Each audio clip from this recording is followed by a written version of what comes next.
very good morning. It's my proud privilege to welcome you all to today morning's session, which is the next lecture in the very, very interesting Symbiosis Golden Jubilee lecture series, which has been enriching us for over a year now, a brainchild of our Pro-Chancellor, Dr. Vidya Yarvadekar. It is my proud privilege to also let you all know that the most distinguished speaker for today's lecture series is Dr. Sudha Murty, Chairperson, Infosys Foundation, who kindly consented to be with us all and speak to us about so many things, but a very beautiful thing, which is the joy of giving. But my name is Ruchi Khair Jaggi. I'm the director of Symbiosis Institute of Media and Communication. And I should say that I'm deeply honored that I got this opportunity to host this beautiful session. But before we move ahead, may I now request our Pro-Chancellor, Dr. Vidya Yarvadekar, to give the opening remarks. Welcome, ma'am, and welcome the audiences, and talk about the Symbiosis Golden Jubilee lecture series. Thank you very much, Ruchi. Our Chancellor, Dr. S.B. Muzumdar, sir, who's the President and founder of Symbiosis and the Chancellor of Symbiosis International University. Chief guest of today and my idol. I have no words to express my excitement and appreciation to Madam Sudha Murty ji for having accepted our invitation. Though virtually we can actually see her live, and I think this is a day that all of us in Symbiosis, especially women, will cherish this so much. The audience comprises of well-wishers of Symbiosis, very important personalities from Pune city, of course our faculty members, and a large number of students who have joined on YouTube live, and many of them on this Zoom platform also. So Madam Murty ji, I do not need to introduce Symbiosis because that will be done by my father, Dr. Muzumdar sir. But we are now in our Golden Jubilee year because Dr. Muzumdar established Symbiosis in 1971. And unfortunately, we went in the lockdown from last March, and we were really disheartened that, we have the Golden Jubilee and we cannot celebrate. But we thought of a very innovative idea, and we felt that let us have virtual lecture series by eminent personalities who can inspire our young students, both men and women, and of course our young faculty members. And of course, one of them is you today. For me personally, as I said, I'm very excited. I have been an ardent follower of your books. In fact, even today at my bedside, I have a couple of your books that are there, and I keep reading them because they're very simple stories that you relate so much that you feel you are a part of that story every time you read a new story. And I think that is the beauty. The second reason why I admire you most is because you resemble my mother. I don't mean to say resemble in the physical and personality sense of it, but your humility, your simplicity, and I think is here in the audience also watching this. And, of course, you're an engineer by training and by profession. You work for telco. We all know your story. Likewise, my mother did her MSc. She was actually doing her PhD in zoology. But, to just take care of the family and, take care, of course, of the important decisions taken by your husband when many people don't even know that, very critical decisions in Infosys. I'm sure you're a part of it, like what my mother is a part of Symbiosis. There is so much resemblance. And I just admire this simplicity and humility. And I wish all of us as young, I won't say girls, but women, grow up to become like you. So I don't think I'm going to come in between, all the talks by eminent people like my father himself and you. But just that today is a very, very memorable day. And the kind of work that you have been doing. So many of our Symbiosis alumni are working with you, madam, in Infosys and Infosys Foundation, specifically Padma, whom I was interacting with. And, she asked me what topic should madam speak on. And I just felt it should be joy of giving, because this is a topic that I'm sure is close to your heart. The amount of, things that you have done through the foundation, and, so many boys and girls being inspired by the several thousands of libraries that you have set up. I think it's an amazing work. And we, in our little way, of course, education is a charitable purpose, and therefore not only the educational institution that we've set up, but we are in a village called Lavade, the main university campus of 300 acres on the outskirts of Pune. And what we have done is we have adopted 22 villages around our university campus, and we do work in education. We educate young girls who come from the poorest of families. We do a lot of work in healthcare. We have a mobile clinic that goes around in these villages and wadis and provides all the medical treatment. And of course, other areas of sanitation, etc. We have just set up a Symbiosis Medical College for girls specifically, and again it was Muzumdar sir's idea to empower girls, and therefore we set it up. And along with that, a 900-bedded hospital which is run totally free, just the wing which is a paid wing, small wing, but the rest of the hospital, almost 700 beds with OPD, any treatment is given totally free, because sir believes that after 50 years it is time to give back to the society. Just last week, I had an excellent meeting with Infosys Foundation and Infosys CSR people, Padma, Thiru, and Kiran, and I realized that there is so much in common between what Symbiosis does and Infosys does, and I'm sure I'm really looking forward to some kind of collaboration, especially in this community outreach work that we are doing and you are doing, madam. So with these few words, I welcome you once again to the Golden Jubilee lecture, and I hope this association grows further strength by strength. Thank you. Thank you so much, Dr. Vidya, for an extremely heartfelt welcome address. And I think you have set the tone for today. But I think you used the word inspiration, ma'am, so beautifully. And I think all of us at Symbiosis have always been deeply inspired by our Honorable Chancellor. And it is but natural that I now request Honorable Mujumdar sir to welcome Dr. Murthy and also address the gathering. Over to you, sir. Namaste, Sudha. Namaste. Please distinguished speaker, Dr. Vidya, our Vice Chancellor, Dr. Rajni Gupte, Dr. Jaggi, staff members, students, and thousands of viewers who are witnessing this particular function. Sudha, I extend you a hearty welcome on behalf of Symbiosis International University. This year we are celebrating the Golden Jubilee year of Symbiosis. Few words about genesis of Symbiosis. Symbiosis was established in 1971, primarily for the welfare of international students, especially from opposition countries, studying in different colleges and institutions in Pune. I was then professor of botany at Ferguson College.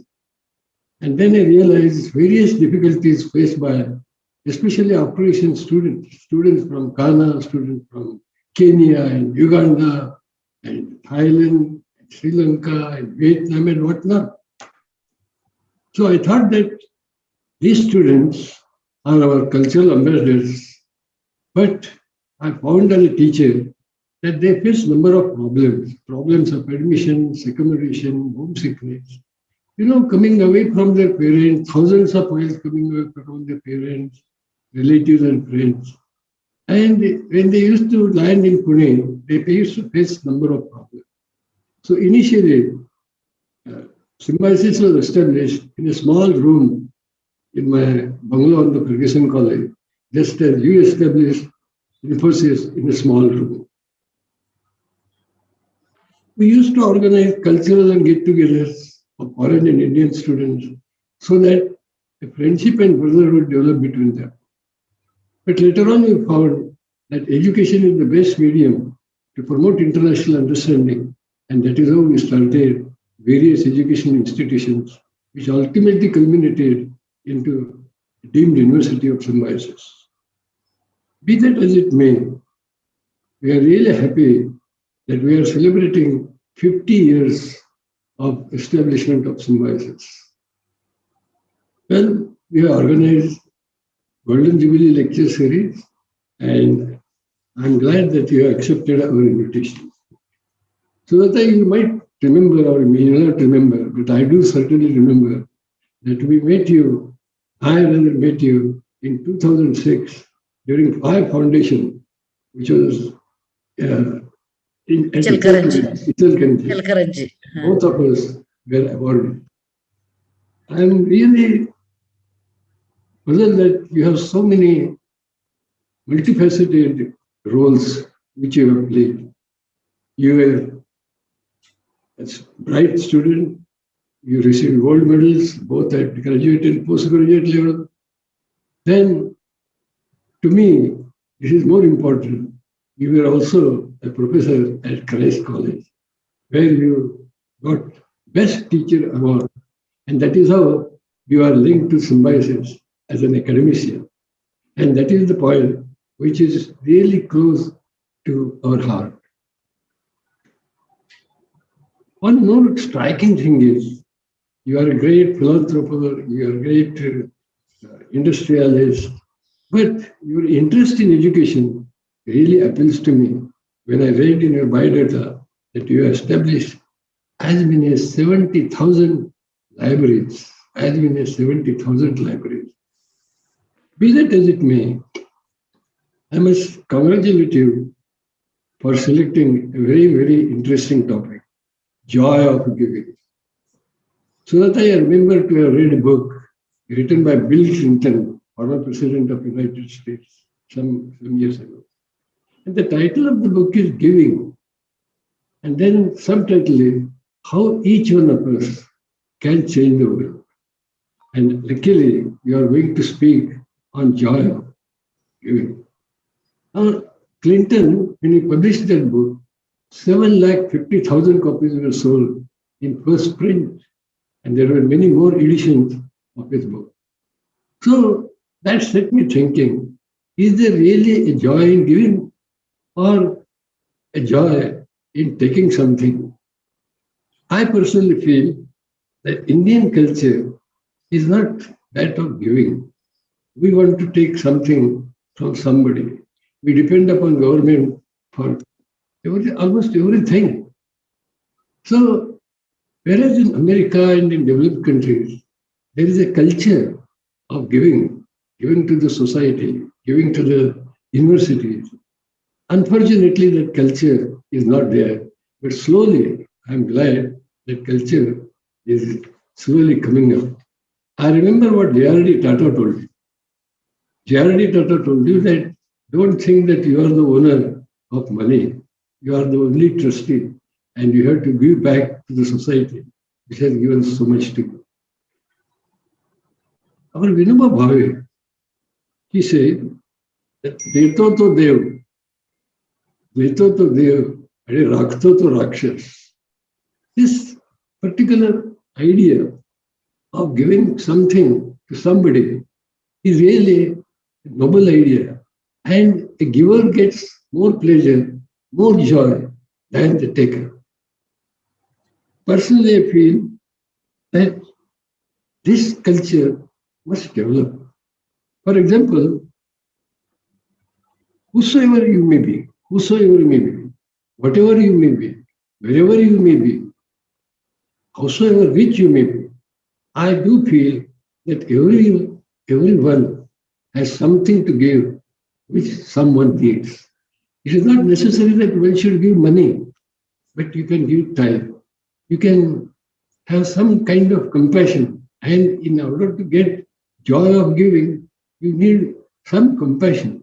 For example, there cannot be a better time than this pandemic time to speak on joy of giving. Many orphans are there. Many people are shattered. Our economy is shattered. Educational institutions are closed. And under these circumstances, perhaps this culture of giving will go a long way in making everyone's life successful and joyful. Be that as it may, I do feel that you are going to speak on a very, very interesting topic, and there can be no better time than pandemic than to say something about giving. With these few words, Sudha, I must thank you for your time, and I hope a day will come when you will be in a position to visit our campus. You were in Pune for many years. As you told me, you knew Symbiosis when it was under construction. But the idea of, I will say, Symbiosis is not an educational institution. Symbiosis is an idea. When two plants, different plants and different animals come together in order to help each other, that is called symbiosis in biological sciences. And I, being a botany teacher, I thought that is the best way for our institution, because foreign students and Indian students may have different nationality, may have different religions, may have different cultures, but if they come together, perhaps that will lead to understanding. And that is why the motto that when Symbiosis was established, the motto of Symbiosis is Vasudhaiva Kutumbakam. And you will agree that this corona has achieved one thing, and it has taught us one lesson, and that is coming together of different countries, coming together of different scientists in order to solve global problems. So this is briefly about Symbiosis. And again, I thank you on behalf of Symbiosis International University, Vice Chancellor, staff members. And believe me, there are thousands and thousands of students or staff members are eager to listen to you. I don't want to take much of your time. Thank you, madam, for coming over here. Thank you, sir. Thank you. Thank you so much for this very, very beautiful and inspiring address, sir. I think every time, ma'am, when we have hosted a speaker in the Symbiosis Golden Jubilee lecture series, there has been a thread of inspiration that has bound one lecture to the other. I've also had the opportunity to host a few of these sessions, and every time I host a session, I experience and transform in certain ways. But never before have I felt such pride and inspiration in reading every sentence out of a speaker's profile. And I think this is what, and a lot of people know about you, ma'am, and both Dr. Vidya and Dr. Mujumdar have spoken in different ways about the many things that you do. But please allow me to talk about a few things that you have been doing to this huge audience, which has a lot of young people who need to understand what it takes to be and how you become what you become. So just for everybody's reference, I would like to tell you all that Dr. Sudha Murty was born in 1950 in Shigaon, Haveri district in North Karnataka.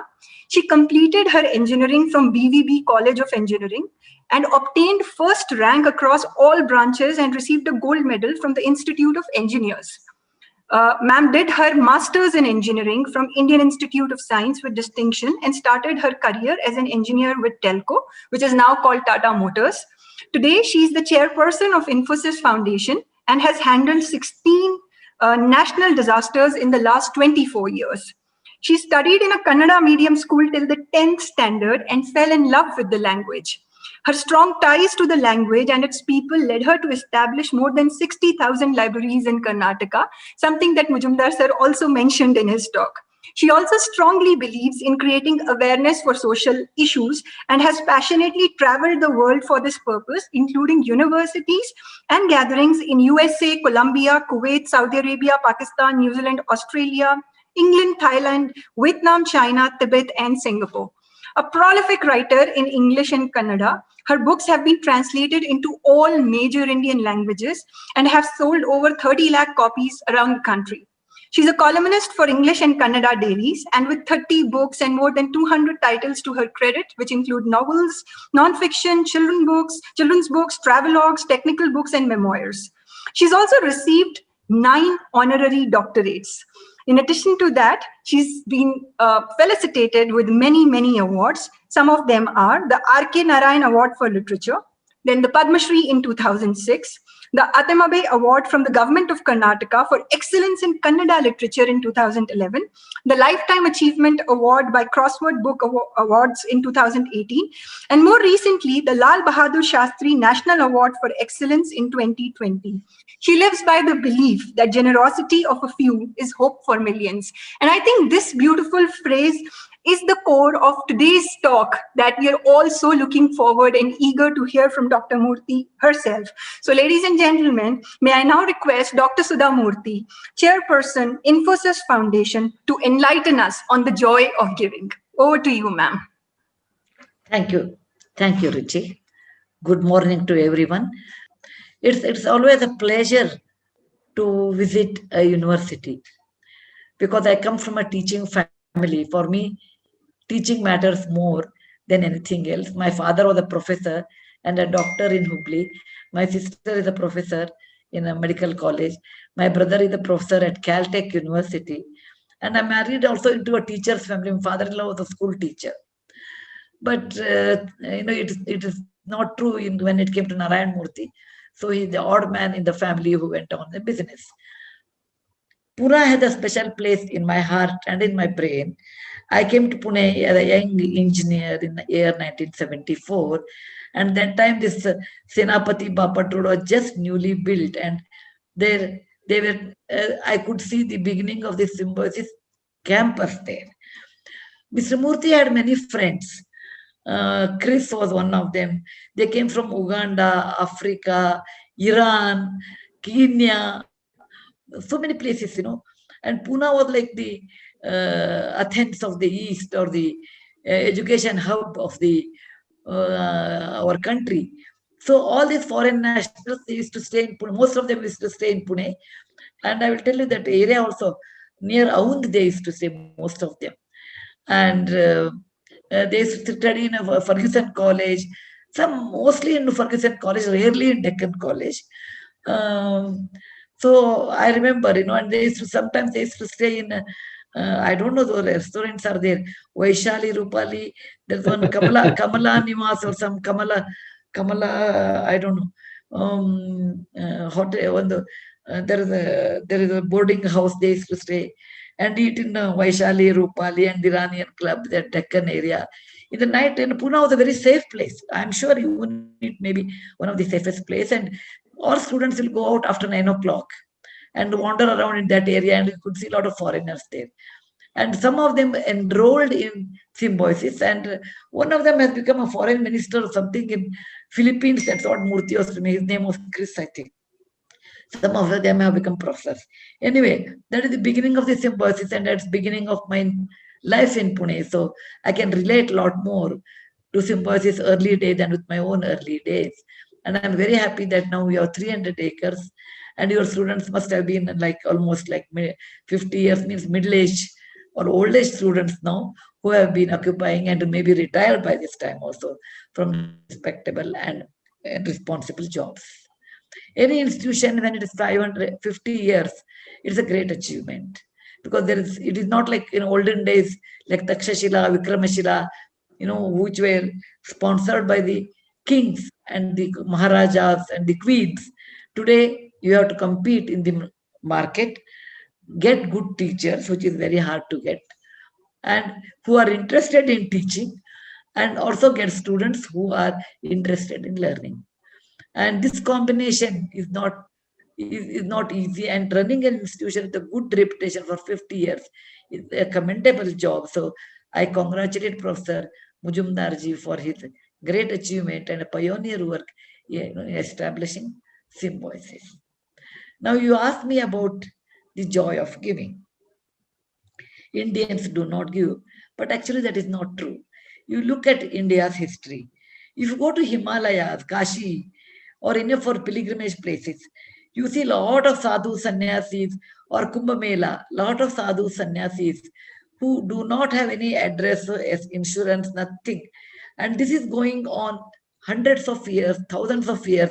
There is a sadhu who goes to Kashi, he goes to Rishikesh, he goes to Haridwar, or Gangotri for that matter. I've seen people come there and they don't have anything. And how these people, thousands of people have survived over a year, or hundreds of years.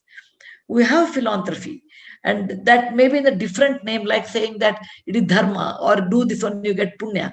But our ancestors have always talked about philanthropy in different ways. But when you are subjugated to poverty, and over the last 1,000 years you have been ruled by somebody else, that time survival was such a great difficult thing for a common man, and it was hard for him to give extra philanthropy to anybody other than giving food. There's only one community where the food is not given to a beggar, that is in Sikh community. They say, if you are a Sikh, go to Gurudwara, get your food, but work and make your lunch and dinner. Please remember, in our country, philanthropy was called in a different way, like Annadana, Vidyadana, and feeding to sannyasis was a great thing. It was a different kind of philanthropy, and we did not have much money. Western countries have philanthropy much earlier than us because they're wealthier countries compared to us. So, and their families were small, their family relations were very fragile, whereas we have strong family relation, Bua's daughter, Atya's daughter, Mama's daughter. If some in the whole, the clan, there are many people. If you are well off, you have to help many people. But now I can see a new trend of giving away, particularly money may not be like Annadana, Vidyadana, but they give money. Vidyadana means olden days, I don't know, it is true I think it was true even in Maharashtra. I come from a small village in a taluka place. And we were about 10, 11 grandchildren in the family. But there used to be 20 children used to eat in our house. Because children coming from village, to the taluka place to have their education, they used to get a place like, we used to call Vara. That means they will come and have lunch in somebody's house and go. I think Mujumdarji may understand, Vidya may not understand. This custom might have been in Sangli, Miraz, that area, which is very near to Karnataka border area. That poor students who are coming from village to attend a high school, they can't bring midday meal, etc. There is no midday meal. They'll go to somebody's house and have meal and come. So in our house, there used to be 7 children per day. Like that, they used to come and eat and complete their education. Today, that system has disappeared because every village has a college now. Forget about high school. Every village has a high school and a college, and number of children are also less. The parents don't send them to another house for lunch or dinner, so they eat in their own house and attend the school. So, our Upanishads have always talked about dana, and it is essential part of our culture. And it says, in the Taitra Upanishad, when a student leaves the teacher's home after staying 14 years, and when he wants to go back, his teacher calls him, like how Rama went to Gurukula. It was a Gurukula system. The teacher used to call and tell them, look, now you're grown up. You are going away. But I want to give you 33 commandments to you. And please follow. These are my parting words to you. After that, I'm no longer your teacher. You are no longer my student. You are an independent person. Please remember these 33 stanzas, and that is the part of Kathopanishad. The first one is, it says, in life you should always respect your mother. That is Matru Devo Bhava. Then comes respect your father, Pitru Devo Bhava. Third in the line is Acharya Devo Bhava, the person who has taught you. The person who has taught you is Acharya, respect a teacher. And teacher has a ownership on the student when in Gurukula. If he does anything wrong, he used to correct, unlike today where you can't correct much. Then it goes on telling, and then it says, one of them it says, you should always do dana, danam priya vak sahitam. That means your wealth, after you draw a line, is enough for you. You must give away. And give with a nice word, danam priya vak sahitam. Shraddhai danam. You should believe in giving. And if you don't have belief, don't give. Ashraddhai na danam. It goes on talking about the importance of dana. Before that, there is a conversation between Lord of Death, that is Yamadharma, and Nachiketa, a young and curious boy. He says, oh, Lord of Death or Yamadharma, why people struggle so much, make so much money? And is there any reason? What is that secret of earning money? And what do you think the relationship between money and a human being? That Kathopanishad again explains. It says, money is very, very essential in life. It is one of the major resources and incentive in life to do well. Money is also respected, but excess money is not good. What is excess is your Lakshmana Rekha. For someone, 1 crore is excess. For someone, 100 crore is excess. For someone, 1,000 crore is not excess. So the Lakshmana Rekha, invisible line of excess, you should draw. It is not somebody, I will draw for somebody. No, every human being should draw a line. Enough is enough. And once you draw that line, and if you keep excess money, time immemorial, it has shown in kingdom, in a society, in a country, it has shown again and again, if you have excess money, it will lead you to destruction. Not you, your children or your grandchildren. Your progeny will be destroyed. And Yamadharma says, when you have excess, then Nachiketa asks, what do you do when you have excess money? Then Yamadharma says, number 1, it can be used for bhoga. That means you stay, you enjoy, but it will destroy your health and your mental happiness. Because more you have bhoga, like nahusha, or the more you eat, the more you enjoy, your body becomes weak, your mind becomes weak, and it's like eating salt. You have to pay for it at the end.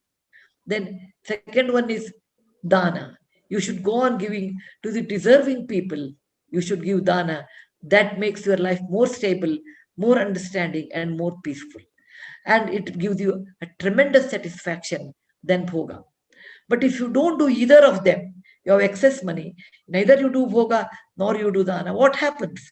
It will kill your future. That's the reason you can see many rich children, many rich families, their children are vagabond, they don't study well, they get into bad habits. Why it happens? Because it's time immemorial, it has been proven that excess money makes a person get into bad habits. Lakshmi says, I will stay as long as you have good values. The moment the value system changes, the respect for money changes. She has a sister by the name Alakshmi. She says, I will go, but Alakshmi will stay.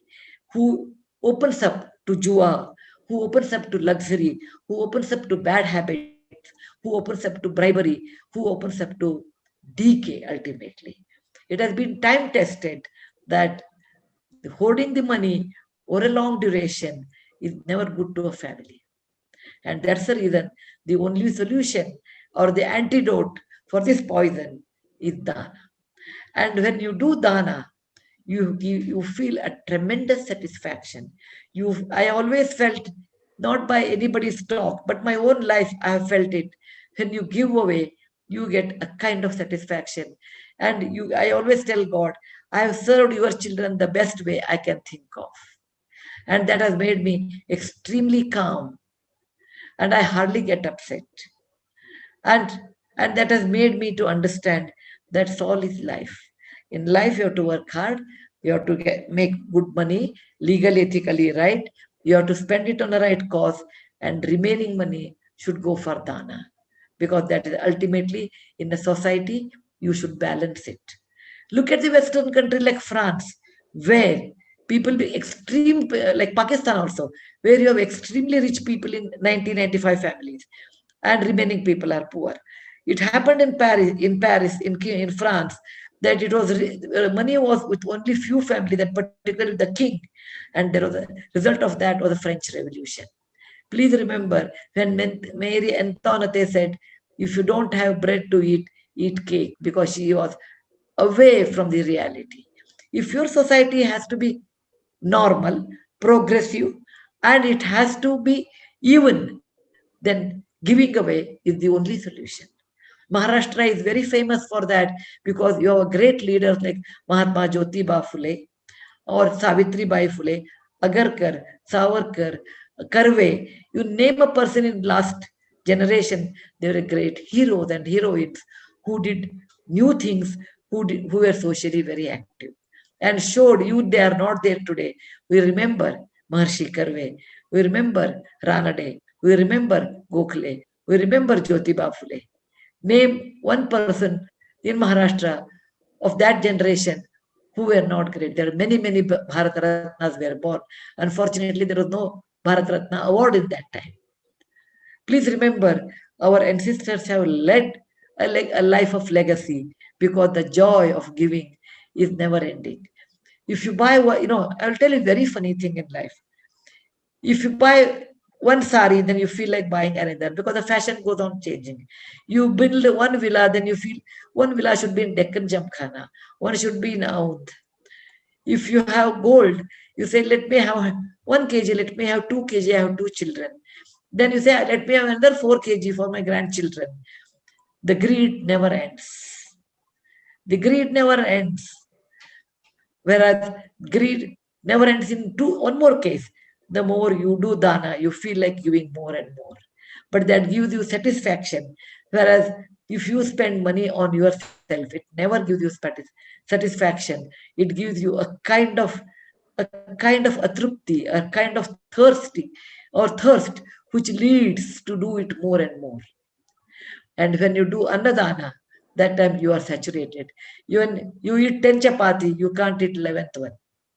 So whenever there is a Graha Pravesha, whenever there's any occasion, our ancestors always said, you should have lunch or Annadana, because there is no greed in that. Even though you are very greedy, after some time you stop. There is a meaning why our people talked about all these things. Please remember, giving away is one of the finest things in life. And that has given me enormous joy than hoarding. Actually, hoarding has made me, actually I don't hoard anything, because hoarding has never given me a joy. Whereas give away, and you see the young sapling becoming tree, the youngsters becoming professionals, the people who were once upon a time poor have become middle income people or rich people. What a joy you have. And when you give away, you should remember there are few things along with that. Number one, you should not have any expectations in life. Oh, I helped him when he was extremely poor. Now he is the CEO of the company. You should come and touch my feet. Please do not expect that, because most people do not do that.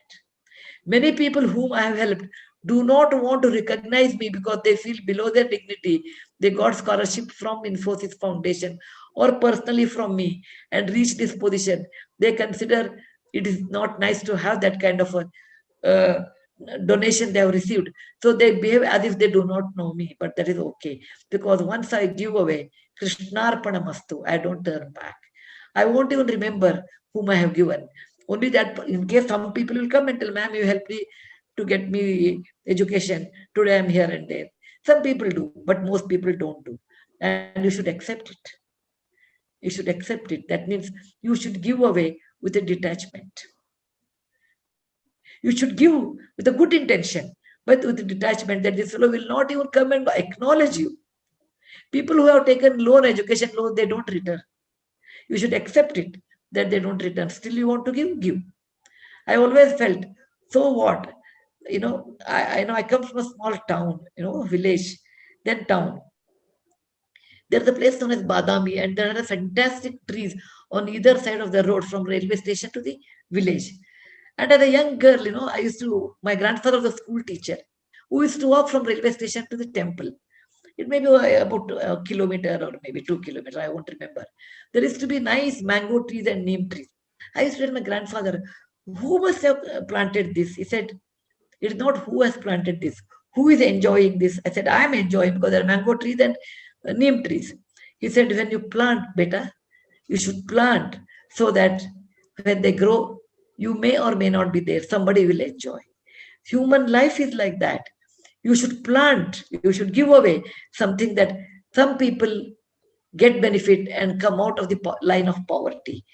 Not that they should be my relatives or they should come and give me something. No. If you have that, don't do that, because it gives you great dissatisfaction and sorrow. So when you want to give it to the right person, that is one who really deserves it. You give it to the right person with an intention that he or she may not even remember you. You want to give because you feel nice. You give for that. Not because I get an award or somebody will recognize. I will have a shawl or free fala. Nothing of that sort. You feel, if you give, you feel happy. And that's the reason I always do namaskara to all those people who have received from me. They gave me an opportunity to give, so that I will get, they made me happy. I'm grateful to them because they gave me the joy when I gave away. I gave, rather than they praise me. No, I don't have. So, and look at the human life. Actually, I saw my mother and mother-in-law dying in front of me. I was just thinking at that time, any amount of money, any amount of connection I have, any amount of knowledge one possesses, still they died in front of me. I could not do anything. That's all is life. If that's all is life, then why do we worry about children, grandchildren, great-grandchildren? Why? When the life journey is so simple, you earn money, look after your, because even Dharma Shastra says, Kane's Dharma Shastra says, you should always give away taking the consent of the family. That is important. That's the reason even in marriage, the mantra says, Arthecha, Dharmecha, Kamecha, Nati Charami. That I will not overrule you. The husband promised his wife, I will not overrule you when it is we have to give money, because the consent of the family is important. You should not make our family people as beggars and then give away. No, you have to look after your family, then only you should give. But how much is left to your Lakshmana Rekha? So there is always a joy. There is always so much satisfaction at the end of your life, particularly at my age. When I look back, I say, I served my God with my own way of helping his children. And this comes from a very well-known shloka from Vishnu Purana. It says, Lord Vishnu requires a few flowers. It is not the jasmine, it is not the mogra jui, it is not the gulab. Ahimsa prathamam pushpam, pushpam indriya nigraham, sarvabhuta daya pushpam, kshama pushpam visheshata, dhyana pushpam, dana pushpam, yoga pushpam tathaivacha, satyam ashtavidham pushpam, Vishnu prasidam kare. He says, you can do, ahimsa is one pushpa, indriya nigraha is another pushpa, sarvabhuta daya, loving everyone is one pushpa, yoga is one pushpa, dana is another pushpa. So in my life, probably I have given 2 pushpas to God. One is Sarvabhuta Daya Pushpa, that love everyone, even though they may not like me, but I like them. Second one is Dana Pushpa. Of late, I feel that flower I have given to the God, and it is not the real puja or the mantrakshata or it is the abhisheka, nothing. It is the puja flowers which Lord Vishnu wanted. I have tried to give. And I think I'm really blessed because I have so much satisfaction. There are absolutely no regrets, because what I could do, I have done that one. And I say my bucket list is vacant because it is satisfied. Not because of my achievements, it is because I have given away to people who really deserve at the real time. So thank you very much for patient hearing. I have 17 minutes more. You can ask question. My mobile may ring because I have kept one line for COVID and vaccination work. I will tell them I will take it later, but that I cannot put it on a mute because the patients are there. Okay? Thank you. Thank you, ma'am. Thank you so much. Thank you, ma'am. Thank you for decoding the concept of giving in so many diverse ways. It was a deeply, deeply spiritual talk, for lack of a better word. And I think it has touched every member of the audience. I mean, the metaphors you used, how you contextualized it in so much of history, scriptures, and so many other things speaks volumes about the depth at which you yourself have experienced the joy of giving. And I think that is why we say the joy of giving, because receiving is not very easy. So I think it is fortunate for all of us who are capable of giving something to someone. And I think that is the joy that you spoke about so beautifully. Yes. Respected Dr. Muzumdar, the Chancellor of the Symbiosis International University, our esteemed guest this morning, Dr. Sudha Murty, the Chairperson of Infosys Foundation, Dr. Vidya Erodekar, the Pro-Chancellor of the Symbiosis International University, my colleagues, deans and directors, faculty members, staff, students, and Dr. Ruchi, who has coordinated this event today. My greetings to all from the Symbiosis International University. First of all, let me express my heartfelt gratitude to Dr. Sudha Murty for a truly memorable and yes, a very spiritual session. Ma'am, I have long been a fan of your work, including your books. I think I can open one ashram after I retire, I think. You actually spoke of one generation who has your book as a textbook. But in fact, on a personal note, I must mention that my mother also loves to read your books. Thank you. They're simple, meaningful, and they leave behind such a deep impact. And I think that is why the appeal for these books is so far and wide. We live in a world of great inequalities, of capabilities, access, opportunities, and incomes. And with progress defined by a materialistic world as it is today, as being more GDP, we are all aware that often means more income inequalities. And in such a world, there are very few who care and who want to make an impact. And I'm so happy today, ma'am, that you spoke so much about the different ways in which philanthropy has always existed in India, in the form of alms, annadan, I remember you spoke that you came from Haveri. My grandfather came from Haveri, and my other grandfather was in Dharwad. So my grandparents always supported several young students who lived and ate in their houses. Also, drawing from ancient Indian literature, you advised that people should recognize their own Lakshman Rekha and deal with the excess money that they have. They must learn to give away, and which, of course, gives peace in their lives. You also spoke words of wisdom where you mentioned that give without expectation, give with detachment. It's so very difficult to be so stoic, but I'm sure that's a rare quality that one needs to develop. One has to practice it. Yes, ma'am. When you said that human life is about giving so that future generations may survive, may in turn enjoy the fruits of life and help others, I think that was something that was so true and such a wonderful way of looking at the way one should be living one's own life. I was also touched by your words that you offer the flowers of daan and love to God.